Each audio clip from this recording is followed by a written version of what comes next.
നമസ്കാരം. ഓൺലൈൻ ക്ലാസ്സുകളിലേക്ക് എല്ലാ കുട്ടികൾക്കും സ്വാഗതം. നമ്മൾ കഴിഞ്ഞ ക്ലാസ്സിൽ ബീർബഹൂട്ടി എന്ന പാഠമല്ലേ പഠിച്ചത്? അതിന്റെ ബാലൻസ് ആണ് നമ്മൾ ഇന്ന് പഠിക്കാൻ പോകുന്നത്. എന്താണ് ബീർബഹൂട്ടി എന്നും എന്താണ് അത്രയും സ്റ്റോറി എന്താണെന്നും എല്ലാവർക്കും ഓർമ്മയുണ്ടല്ലോ. എന്തൊക്കെയാന്ന് പറഞ്ഞേ? എന്തൊക്കെയായിരുന്നു? ബീർബഹൂട്ടി എന്ന് പറയുന്നത് എന്താന്ന് പറഞ്ഞു? ഒരു ചെറിയ പ്രാണി അല്ലേ?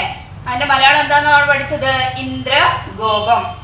പിന്നെ എന്താണ് ആ കഥയിൽ ഇതുവരെ പറഞ്ഞത്? രണ്ട് സ്കൂൾ കുട്ടികൾ. ആരാണ് ആ രണ്ട് സ്കൂൾ കുട്ടികള്? ബേലയും സാഹിലും. പിന്നെ എന്താണ് നമ്മൾ പറയുന്നത്? അവര് സ്കൂളിൽ പോകാനായിട്ട് വളരെ നേരത്തെ എന്ത് ചെയ്യുമായിരുന്നു? വീട്ടിൽ നിന്ന് ഇറങ്ങുമായിരുന്നു. പിന്നെ വഴിയിൽ അവർ എന്തിനെ അന്വേഷിക്കുമായിരുന്നു? ബീർബഹൂട്ടികളെ അന്വേഷിക്കുമായിരുന്നു. പിന്നെ ആ സ്ഥലത്തിന്റെ പ്രത്യേകതകളെ കുറിച്ചൊക്കെ പറഞ്ഞു. എന്താണ് സ്ഥലത്തിന്റെ പ്രത്യേകതയൊക്കെ എന്തെന്ന് ഓർക്കുന്നുണ്ടല്ലോ? രാജസ്ഥാനിലെ ഫുലേര ജംഗ്ഷനെ കുറിച്ചൊക്കെ നമ്മൾ പറഞ്ഞു. പിന്നെ അവര് എന്താണ് പേനയില് മഷി നിറയ്ക്കാനായിട്ട് കടയിൽ പോകുന്ന ഭാഗം വരാണല്ലേ നമ്മൾ പഠിച്ചത്. ഇനി നമുക്ക് ബാക്കി നോക്കാം. പെൻമേ കുछ स्याही बची थी, उसे साहिल ने जमीन पर छिड़क दिया. नई स्याही फरवाने के लिए दोनों दुकान पर पहुंचे. एक पेन स्याही फर दो, साहिल से पहले ही बेला ने दुकान वाले से कहा. बेटा, स्याही की बोतल अभी अभी खाली हो गई है, अब तो कल ही मिल पाएगी. लेकिन इसने तो पेन में जो स्याही थी उसे भी जमीन पर छिड़क दिया, बेला बोली. അത്രേന്റെ അർത്ഥം നോക്കാം. പെൻമേം കുछ स्याही बची थी, उसे साहिल ने जमीन पर छिड़क दिया. അപ്പൊ നമ്മൾ പറഞ്ഞായിരുന്നു അവരെന്തിനു വേണ്ടി പോവുകയാണ്? പേനയില് മഷി നിറയ്ക്കാനായിട്ട് പോവുകയാണ്. അപ്പൊ പെൻമേം കുछ स्याही बची थी, പേനയില് കുറച്ച് മഷി ബാക്കി ഉണ്ടായിരുന്നു. ഉസേ സാഹിലിനെ ജമീൻ പർ ചിടക് ദിയ, അത് സാഹിൽ എന്ത് ചെയ്തു? മണ്ണില് കുടഞ്ഞു കളഞ്ഞു. ചിടക് ദിയ എന്ന് വെച്ച് കഴിഞ്ഞാൽ എന്താണ്? കുടഞ്ഞ് കളയുക. നീ സ്യാഹി ഫർവാനെ കെ ലിയെ ദോനോം ദുകാൻ പർ പഹുഞ്ചെ, പുതിയ മഷി നിറയ്ക്കാനായിട്ട് രണ്ടുപേരും കടയില് എത്തിച്ചേർന്നു.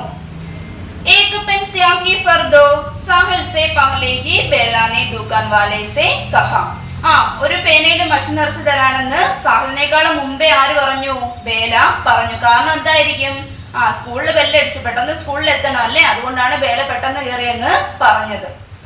बेटा, स्याही की बोतल अभी अभी खाली हो गई है, अब तो कल ही मिल पाएगी. അപ്പം ദുക്കാൻദാർ കച്ചവടക്കാരൻ എന്താണ് പറഞ്ഞത്? മോനെ, മഷിയുടെ കുപ്പി ഇപ്പൊ അങ്ങോട്ട് കാലിയായി തീർന്നതേ ഉള്ളൂ, ഇനിയും മഷി തരാൻ നാളെ ആകും എന്നാരോട് പറഞ്ഞു? കുട്ടികളോട് കച്ചവടക്കാരൻ പറഞ്ഞു. നമ്മൾ ആദ്യം പറഞ്ഞു സാഹിൽ എന്താ ചെയ്തത്? ഉള്ള മഷിയും കൂടെ മണ്ണിൽ എന്ത് ചെയ്യായിരുന്നു? കുടഞ്ഞു കളഞ്ഞായിരുന്നു അല്ലയോ? लेकिन इसने तो पेन में जो स्याही थी उसे भी जमीन पर छिड़क दिया, बेला बोली. പക്ഷേ ഇവൻ എന്ത് ചെയ്തു? ബേല പറയാണ് പേനയിൽ ഉണ്ടായിരുന്ന ഉള്ള മഷിയും കൂടെ ഇവൻ എന്ത് ചെയ്തു? കുടഞ്ഞു കളഞ്ഞല്ലോ എന്ന് ആര് പറഞ്ഞു? ബേല പറഞ്ഞു. बादल को देखकर गड़े को नहीं डुलाना चाहिए, दुकान वाले भैया ने कहा और पूछा कौन सी में पढ़ते हो. അപ്പോ ദുക്കാൻ വാല പറയാണ് ബാദൽ കോ ദേഖ്കർ ഗഡേ കോ നഹീ ഡുലാനാ ചാഹിയേ, മേഘത്തിനെ കണ്ടിട്ട് ഒരിക്കലും നമ്മൾ എന്ത് ചെയ്യരുത്? കുടം കമഴ്ത്തി കളയരുത്. എന്താണ് അതിന്റെ അർത്ഥം എന്ന് വെച്ച് കഴിഞ്ഞാൽ ഇപ്പൊ ഇവിടെ സാഹിൽ ചെയ്ത എന്താണ്? മഷി കടയിലുണ്ടോ ഇല്ലയോ എന്നൊക്കെ അറിയുന്നതിന് മുമ്പ് തന്നെ അവന് ഉള്ള പേനയിൽ അവശേഷിച്ചിരുന്ന മഷിയും കൂടെ എന്ത് ചെയ്തു? അവനങ്ങ് കുടഞ്ഞങ്ങ് കളഞ്ഞു. അപ്പോ കച്ചവടക്കാരൻ പറയാണ് ഒരിക്കലും മഴമേഘത്തിനെ കണ്ടിട്ട് ഒരിക്കലും എന്ത് ചെയ്യരുത്? കുടം കമഴ്ത്തി കളയരുത്. അതായത് ഇപ്പൊ മഴ പെയ്യുമെന്ന് വിചാരിച്ചിട്ട് നമ്മളുള്ള വെള്ളം കൂടെ കമഴ്ത്തി കളഞ്ഞിട്ട് പിന്നെ മഴ പെയ്തില്ലെങ്കിൽ ആ ഉള്ള വെള്ളവും പോയി, പിന്നെ വെള്ളം നമുക്ക് കിട്ടാതെ ആകും അല്ലേ? അതാണ് അവിടെ പറയുന്നത്. ബാദൽ കോ ദേഖ്കർ ഗഡേ കോ നഹീ ഡുലാനാ ചാഹിയേ, മേഘത്തെ കണ്ടിട്ട് നമ്മൾ എന്ത് ചെയ്യരുത്? കുടം കമഴ്ത്തി കളയരുത്. അതായത് ഏത് കാര്യം ചെയ്യുന്നതിന് മുമ്പ് ഒന്ന് നമ്മൾ എന്ത് ചെയ്യണം? ചിന്തിക്കണം അല്ലേ? അതാണ് ആ സെന്റൻസിൽ അർത്ഥമാക്കുന്നത്. അതിനുശേഷം കച്ചവടക്കാരൻ ചോദിച്ചു കോൻസി മേം പഠ്തേ ഹോ, ഏത് ക്ലാസ്സിലാണ് പഠിക്കുന്നത്? पांचवी में, साहिल ने ऐसे बुरे मन से बताया जैसे पांचवी में पढ़ना पाप हो. അഞ്ചാം ക്ലാസ്സില് സാഹിൽ ഒരു വിഷമത്തോടാണ് അത് പറയുന്നത്. എന്തോ അഞ്ചാം ക്ലാസ്സിൽ പഠിക്കുന്നത് ഏതോ ഒരു പാപം ചെയ്ത പോലെയാണ് സാഹിൽ അതിന് ഉത്തരം പറഞ്ഞത്. पांचवी में साहिल ने ऐसे बुरे मन से बताया जैसे पांचवी में पढ़ना पाप हो. दोनों दुकान वाले भैया ने कहा, രണ്ടുപേരും ദുക്കാൻ വാലെ ഭയ്യ ചോദിച്ചു, കച്ചവടക്കാരൻ ചോദിച്ചു, രണ്ടുപേരും 5ാം ക്ലാസ്സിലാണോ പഠിക്കുന്നതെന്ന് ചോദിച്ചു. हाँ दोनों, हम दोनों का सेक्शन फी एक ही है. ए बेला ने ऐसे खुश होकर बताया जैसे यह कोई बहुत बड़ी बात हो. ആ രണ്ടുപേരും ഞങ്ങൾ രണ്ടുപേരും ഒരേ സെക്ഷനിലുമാണ്, ആ എ സെക്ഷനിലാണ് ഞങ്ങൾ രണ്ടുപേരും പഠിക്കുന്നതെന്ന് ബേല ഐസെ ഖുഷ് ഹോക്കർ ബതായ വളരെ സന്തോഷത്തോടെ പറഞ്ഞു. ജൈസെ യേ കോയി ബഹുത് ബഡി ബാത് ഹോ, എന്തോ 5A ക്ലാസ്സിൽ ഒരുമിച്ച് പഠിക്കുന്നത് എന്നുള്ളത് ഒരു വലിയ കാര്യമാണെന്ന രീതിയിലാണ് ബേല പറഞ്ഞത്. क्लास में दोनों पास पास बैठते थे, कॉपी में काम करते तो दोनों कॉपी में काम करते थे, किताब पढ़ते तो दोनों किताब पढ़ते, बल्कि पाठ भी एक ही पढ़ते. साहिल चमक उड़ी सन 57 में वह तलवार पुरानी थी पढ़ता तो बेला भी चमक उड़ी सन 57 में वह तलवार पुरानी थी पढ़ती थी. എന്താണ് പറയുന്നത്? ക്ലാസ് മേ ദോനോ പാസ് പാസ് ബൈഠേ തേ, ക്ലാസ്സിൽ രണ്ടുപേരും വളരെ അടുത്തടുത്തായിരുന്നു ഇരുന്നിരുന്നത്. കോപ്പി മേ കാം കർത്തേ തോ ദോനോ കോപ്പി മേ കാം കർത്തേ തേ. കോപ്പി എന്ന് വെച്ചാൽ ഞാൻ കോപ്പി അടിക്കുന്നതൊന്നും അല്ല. കോപ്പി മേ കാം കർത്തേ എന്ന് വെച്ചാൽ നോട്ട്ബുക്കിലൊക്കെ എഴുതുവാണെങ്കിൽ രണ്ടുപേരും എന്ത് ചെയ്യായിരുന്നു? ഒരുമിച്ച് നോട്ട് എഴുതുമായിരുന്നു. കിതാബ് പഠിത്തേ തോ ദോനോ കിതാബ് പഠിത്തേ, പുസ്തകം വായിക്കുകയാണെങ്കിൽ രണ്ടുപേരും പുസ്തകം വായിക്കും. ബൽക്കി പാഠ്വി ഏക ഹി പഠിത്തേ, എന്തിന്? പാഠം പോലും ഒരുമിച്ചാണ് വായിക്കുന്നത്. साहिल चमक उड़ी सन 57 में वह तलवार पुरानी थी पढ़ता तो बेला भी चमक उड़ी सन 57 में वह तलवार पुरानी थी पढ़ती थी. ഇപ്പൊ സാഹിൽ ഒരു പക്ഷേ വായിക്കുകയാണ് 1957 ആ തിളക്കമുള്ള വാൾ വളരെ വർഷം പഴക്കമുള്ളതാണെന്ന് വായിച്ചാൽ ബേലയും അതുപോലെ തന്നെ വായിക്കുമായിരുന്നു.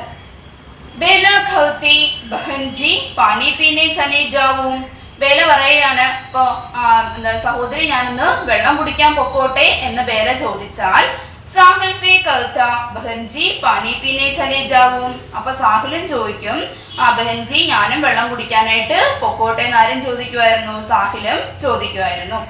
അപ്പൊ ഇത്രയും മനസ്സിലായോ? ഒന്നുകൂടെ വായിക്കാം. നമ്മളെവിടം വരെ പറഞ്ഞത്? മറ്റേ കച്ചവടക്കാരൻ പറഞ്ഞ ആ കാര്യങ്ങളൊക്കെയാണ് കഴിഞ്ഞ പാരഗ്രാഫിൽ പറഞ്ഞത്. പിന്നെ കച്ചവടക്കാരൻ ചോദിച്ചു എന്ത്? രണ്ടുപേരും 5ാം ക്ലാസ്സിലാണോ പഠിക്കുന്നതെന്ന് ചോദിച്ചു. അപ്പൊ സാഹില് ഭയങ്കര വിഷമം കണക്കാണ് പറഞ്ഞത്. കാരണം അവന്റെ മനസ്സിൽ ഇപ്പോഴും മറ്റേ മഷി നിറയ്ക്കാൻ പറ്റാത്ത ആ ചിന്തയിലാണല്ലേ. അതുകൊണ്ട് സാഹിൽ എന്തോ 5ാം ക്ലാസ് പഠിക്കുന്ന എന്തോ ഒരു പാവമാണെന്ന രീതിയിലാണ് സാഹിൽ അതിന് ഉത്തരം പറഞ്ഞത്. പിന്നെ കച്ചവടക്കാരൻ ചോദിച്ചു രണ്ടുപേരും ഒരേ ക്ലാസ്സിലാണോ എന്ന് ചോദിച്ചപ്പോഴും ബേല പറഞ്ഞു ഞങ്ങൾ രണ്ടുപേരും ഒരേ ക്ലാസ്സിൽ ഒരേ സെക്ഷനാണ്, എ സെക്ഷനിലാണ് ഞങ്ങൾ പഠിക്കുന്നത്. ഭയങ്കര സന്തോഷത്തോടു കൂടിയാണ് ആര് പറയുന്നത്? ബേല പറഞ്ഞത്. പിന്നെ അവർ ക്ലാസ്സിൽ എങ്ങനെയാണ്? രണ്ട് കുട്ടികളും എപ്പോഴും ഒരുമിച്ചായിരുന്നു ഇരിക്കുന്നത്. ഇനി നോട്ട്സ് എഴുതുവാണെങ്കിൽ ഒരുമിച്ച് എഴുതും, പുസ്തകം വായിക്കുവാണെങ്കിൽ അതും ഒരുമിച്ച്, പിന്നെ എന്തെങ്കിലും വായിക്കുവാണെങ്കിൽ പോലും രണ്ടുപേരും എന്ത് ചെയ്യായിരുന്നു? ഒരുമിച്ചായിരുന്നു ചെയ്യുന്നത്. സാഹിൽ അടുത്ത് നമുക്ക് നോക്കാം. गणित के मार्क्साम सुरेंद्र जी का पीरियड खेल घंटी के बाद आता था. बच्चे उनसे खामते थे और खेल घंटी बंद होने से 2 मिनट पहले ही अपनी अपनी जगहों पर आकर बैठ जाते थे. सुरेंद्र जी मार्क्साम इसी पीरियड में कॉपी जांचते थे. जरा सी गलती पर बच्चों को इधर उधर फेंक देते थे या चापट मारने लगते थे. उनका हाथ चलना शुरू होता तो रुकना भूल जाता था. പിന്നെന്താണ് പറയുന്നത്? गणित के मार्क्साम सुरेंद्र जी का पीरियड खेल घंटी के बाद आता था. കണക്ക് പഠിപ്പിക്കുന്ന സാറിന്റെ പേരെന്താണ്? സുരേന്ദ്ര മാസ്റ്റർ. ഇപ്പൊ സുരേന്ദ്ര മാസ്റ്ററിന്റെ പീരീഡ് ഖേൽ ഘണ്ടി കെ ബാദ് ആത്താ താ, ഡ്രിൽ പീരീഡ് കഴിഞ്ഞിട്ടായിരുന്നു ആരുടെ ക്ലാസ് വരുന്നത്? സുരേന്ദ്ര മാസ്റ്ററിന്റെ ക്ലാസ് വരുന്നത്. बच्चे उनसे कामते थे और खेल घंटी बंद होने से 2 मिनट पहले ही अपनी अपनी जगहों पर आकर बैठ जाते थे. കുട്ടികൾക്ക് അദ്ദേഹത്തിന് ഭയങ്കര ഭയമായിരുന്നു. അതുകൊണ്ട് തന്നെ खेल घंटी बंद होने से 2 मिनट पहले, ബെല്ലടിക്കുന്നതിന് 2 മിനിറ്റ് മുമ്പ് തന്നെ കുട്ടികൾ എന്ത് ചെയ്യുമായിരുന്നു? അപ്പനി അപ്പനി ജഗഹോം പർ ആക്കർ ബൈറ്റ് ജാത്തേ തെ, അവരവരുടെ സ്ഥലങ്ങളിൽ വന്ന് ഇരിക്കുമായിരുന്നു. അത്രയ്ക്ക് ആ സാറിനെ അവർക്ക് പേടിയാണല്ലേ. സുരേന്ദ്ര ജി മാർക്സാം ഇസി പീരീഡ് മേ കോപ്പി ജാൻചത്തെ തെ, ആ പീരീഡിലാണ് സുരേന്ദ്ര മാസ്റ്റർ എന്ത് അന്വേഷിക്കുന്നത്? മറ്റേ നോട്ട്ബുക്ക് ഒക്കെ ചെക്ക് ചെയ്യുന്നത്. जरा सी गलती पर बच्चों को इधर उधर फेंक देते थे या चापड़ मारने लगते थे. എന്തെങ്കിലും ഒരു ചെറിയ തെറ്റൊക്കെ കണ്ടു കഴിഞ്ഞാൽ അപ്പോഴേ പിള്ളേർ പിള്ളേരെ പിടിച്ച് അങ്ങോട്ടും ഇങ്ങോട്ടും വലിച്ചെടുത്ത് അടിക്കുകയും പിടിക്കുകയും ഒക്കെ ചെയ്യുമായിരുന്നു. ഉൻകാ ഹാത്ത് ചലന ശുരു ഹോത്താ തോ രുക്ന ഭൂൽ ജാത്താ താ. അദ്ദേഹം കൈ ചലിപ്പിക്കാൻ തുടങ്ങിക്കഴിഞ്ഞാൽ പിന്നെ നിർത്താൻ അദ്ദേഹം മറന്നു പോകുമായിരുന്നു. അതിന്റെ അർത്ഥം എന്താണ്? അടിക്കാൻ തുടങ്ങിക്കഴിഞ്ഞാൽ പിന്നെ അദ്ദേഹം നിർത്താൻ അങ്ങ് മറക്കും. അത്രയ്ക്ക് ആ കുട്ടികളെ അദ്ദേഹം ഉപദ്രവിക്കുമായിരുന്നു. एक दिन सुरेंद्र जी माट साहब ने बेला के बालों में पंजा फंसाया पर शायद जिस गलती को पाकर वे उसके बाल पकड़कर फेंकने वाले थे वह गलती ही नहीं. उन्होंने बेला को छोड़ दिया. बेला के फायफी चेहरे को देखकर साहिल बुरी तरह डर गया था. उसने देखा कि बेला के पांव अभी भी काम रहे हैं, जैसे वह खड़े खड़े अभी गिर जाएगी. सुरेंद्र जी माट साहब ने कॉपी को उसके बैठने की जगह पर फेंकते हुए कहा, बैठ अपनी जगह पर. एक दिन സുരേന്ദ്ര ജി മാട്ട് സാബ് ने बेला के बालों में पंजा फंसाया. എന്താണ് അവരുടെ അർത്ഥം? ഒരു ദിവസം സുരേന്ദ്ര മാസ്റ്റർ ബേലയുടെ മുടിയിൽ എന്ത് ചെയ്തു? പിടിച്ചിങ്ങനെ വലിച്ചു. എന്തിനാ? पर शायद जिस गलती को पाकर वे उसके बाल पकड़कर फेंकने वाले थे वह गलती ही नहीं. എന്നുവെച്ചാൽ ഏത് തെറ്റിനാണോ അവളുടെ മുടി പിടിച്ച് വലിച്ചത് അതൊരു തെറ്റേ അല്ലായിരുന്നു. വളരെ ചെറിയൊരു തെറ്റിനാണ് അദ്ദേഹം അങ്ങനെ ചെയ്തത്. उन्होंने बेला को छोड़ दिया. പിന്നെ ബേലയെ അങ്ങ് വിട്ടു. बेला के फैफी चेहरे को देखकर साहिल बुरी तरह डर गया था. അപ്പോ ബേല ഭയങ്കരമായിട്ട് പേടിച്ചരണ്ട് നിൽക്കുന്നുണ്ടപ്പോഴത്തേക്ക് സാഹിലിനും ഭയങ്കര പേടിയായി. उसने देखा कि बेला के पांव अभी भी काम रहे हैं. അപ്പൊ സാഹിൽ കണ്ടു ബേലയുടെ കാൽ ഇപ്പോഴും വിറച്ചുകൊണ്ടിരിക്കുകയാണ്. അത്രയ്ക്ക് അദ്ദേഹത്തിന് ആ ബേലയ്ക്ക് പേടിയാണ്. जैसे वह खड़े खड़े अभी गिर जाएगी. അവന് തോന്നി ഒരുപക്ഷെ കാല് വിറച്ച് വെച്ച ആൾ ഇപ്പോ തന്നെ നിലത്ത് വീണ് പോകുമെന്ന് പോലും സാഹിലിന് തോന്നി. सुरेंद्र जी माट साहब ने कॉपी को उसके बैठने की जगह पर फेंकते हुए कहा, बैठ अपनी जगह पर. എന്നിട്ട് സുരേന്ദ്ര മാസ്റ്റർ എന്താ ചെയ്തത്? അവളുടെ നോട്ട്ബുക്ക് എടുത്തിട്ട് അവളുടെ സ്ഥലത്തോട്ട് എറിഞ്ഞു കൊടുത്തിട്ട് പറഞ്ഞു, അവൾ ഇരിക്കുന്ന സ്ഥലത്തോട്ട് എറിഞ്ഞു കൊടുത്തിട്ട് പറഞ്ഞു, പോയി നിന്റെ സ്ഥലത്തിരിക്കൂ എന്ന് പറഞ്ഞു. बेला का मन बहुत खराब हो गया. बेलയുടെ മനസ്സ് ഭയങ്കര വിഷമമായി. माट साहब चाहे मुझे पीट लेते मगर साहिल के सामने नहीं. അവൾ വിചാരിച്ചു മാസ്റ്ററിന് വേണമെങ്കിൽ എന്നെ അടിച്ചോട്ടെ, പക്ഷെ അത് ആരുടെ മുന്നിൽ വേണ്ടായിരുന്നു? സാഹിലിന്റെ മുന്നിൽ വേണ്ടായിരുന്നു. वह साहिल के सामने खुद को शर्मिंदा महसूस कर रही थी क्योंकि वह जानती थी कि वह साहिल की नजर में बहुत अच्छी है. वह साहिल के सामने खुद को शर्मिंदा महसूस कर रही थी. അവൾക്ക് സാഹിലിന്റെ മുന്നിലോട്ട് ചെല്ലാൻ തന്നെ ഒരു ലജ്ജ തോന്നി. കാരണം എന്താണ്? क्योंकि वह जानती थी कि वह साहिल की नजर में बहुत अच्छी है. കാരണം അവൾക്ക് അറിയായിരുന്നു സാഹിലിന്റെ മുന്നിൽ അവളൊരു നല്ലൊരു കുട്ടിയാണ്. जब वो उसके पास आकर बैठी उससे नजर नहीं मिलना पाई. അവൾ അവന്റെ അടുത്ത് പോയിരുന്ന സമയത്ത് അവനെ നോക്കാനേ അവൾ പോയില്ല. കാരണം എന്താണ്? മാസ്റ്റർജി അടിച്ചതും എല്ലാം സാഹിലിന്റെ മുന്നിൽ വെച്ചാണ്. അപ്പൊ അവൾക്ക് ഭയങ്കര ഒരു ഷെയിമായിട്ട് അത് ഫീൽ ചെയ്തു. അപ്പൊ പിന്നെ എന്താ സാഹിലിനെ കാണാനും ഒക്കെ അവൾക്ക് എന്തോ ഒരു ബുദ്ധിമുട്ട് പോലെ ആ ഒരു സമയത്ത് തോന്നി. ഇപ്പൊ നമുക്കാണെങ്കിലും അങ്ങനല്ലേ, ക്ലാസ്സിൽ നമ്മളെ ഒറ്റയ്ക്ക് നിർത്തി അടിക്കുവാണെങ്കിൽ നമുക്ക് ഭയങ്കര വിഷമാണല്ലേ. പക്ഷെ കുറെ പിള്ളേരുടെ കൂടാണ് നമുക്ക് അടി കിട്ടുന്നെങ്കിൽ നമുക്ക് അത് ചെയ്യത്തില്ല, അത്ര ഫീൽ ആയിട്ട് തോന്നത്തില്ല. അപ്പൊ ഇത്രയും മനസ്സിലായല്ലോ. നമുക്ക് ഇന്ന് ഇത്രയും വെച്ചിട്ട് അങ്ങ് നിർത്താം. അപ്പൊ ഇന്ന് എന്തൊക്കെയാ പഠിച്ചതെന്ന് പറഞ്ഞേ? നമ്മൾ ഇന്നത്തെ പാരഗ്രാഫ് നമ്മൾ തുടങ്ങിയത് എവിടെ തൊട്ടായിരുന്നു? മറ്റേ അവര് പേനയില് മഷി നിറയ്ക്കാനായിട്ട് എവിടെ പോകുന്നു? കടയിലേക്ക് പോകുന്നു. പിന്നെ അവിടുന്ന് മഷി കിട്ടിയോ? ഇല്ല. ആ സമയം അതിനു മുമ്പേ നമ്മുടെ സാഹിൽ എന്ത് ചെയ്തു? ഉള്ള മഷി അങ്ങ് കുടഞ്ഞങ്ങ് മണ്ണിൽ കളഞ്ഞു. പിന്നെന്താണ്? തൂക്കാൻമാലായിട്ടുള്ള ഒരു കോൺവെർസേഷൻ അവിടെ ഉണ്ടായിരുന്നു, അത് പറഞ്ഞു. അത് കഴിഞ്ഞിട്ട് പിന്നെ കുട്ടികളുടെ ഒരു രീതിയാണ് അല്ലെ, അവർ നല്ല സുഹൃത്തുക്കളാണ്. അതുകൊണ്ടാണ് പറയുന്നത് ക്ലാസ്സിലാണെങ്കിൽ അവർ ഒരുമിച്ച് ഇരിക്കത്തുള്ളൂ, നോട്ട്സ് എഴുതുവാണെങ്കിൽ ഒരുമിച്ച് എഴുതത്തുള്ളൂ, പുസ്തകം വായിക്കുവാണെങ്കിൽ അതും ഒരുമിച്ച്, അങ്ങനെ എല്ലാ കാര്യങ്ങളും അവർ ഒരുമിച്ചായിരുന്നു ചെയ്തിരുന്നത്. പിന്നെ നമ്മൾ പറഞ്ഞത് ആരാണ്? അവിടുത്തെ കണക്ക് അധ്യാപകനെ കുറിച്ചാണ് നമ്മൾ പറഞ്ഞത്. എന്താണ്? ഭയങ്കരമായിട്ട് കുട്ടികളെ എന്ത് ചെയ്യായിരുന്നു? അടിക്കുകയൊക്കെ ചെയ്യുമായിരുന്നു. ഇപ്പൊ ബേലയ്ക്ക് ഭയങ്കര ഭയമാണ് അദ്ദേഹത്തിനെ. പിന്നെ അതുപോലെ പറഞ്ഞ ബേലയെ പിടിച്ചടിക്കുന്നതും അത് കണ്ടിട്ട് സാഹില് പേടിച്ച് അരണ്ടിരിക്കുന്നതും ഒക്കെയാണ് നമ്മൾ പറഞ്ഞതല്ലേ. പിന്നെ അപ്പൊ അത്രയാണ് നമ്മൾ ഇന്ന് പഠിച്ചത്. ഇനി നമുക്ക് ഇത്രയും പഠിച്ച ഭാഗത്തിന്റെ അർത്ഥം നമുക്ക് നോക്കാം. നമ്മൾ ഇന്ന് പഠിച്ചതിന്റെ അർത്ഥമാണ് എഴുതിയിട്ടിരിക്കുന്നത്. നമുക്ക് ഓരോന്നും വായിച്ചു നോക്കാം.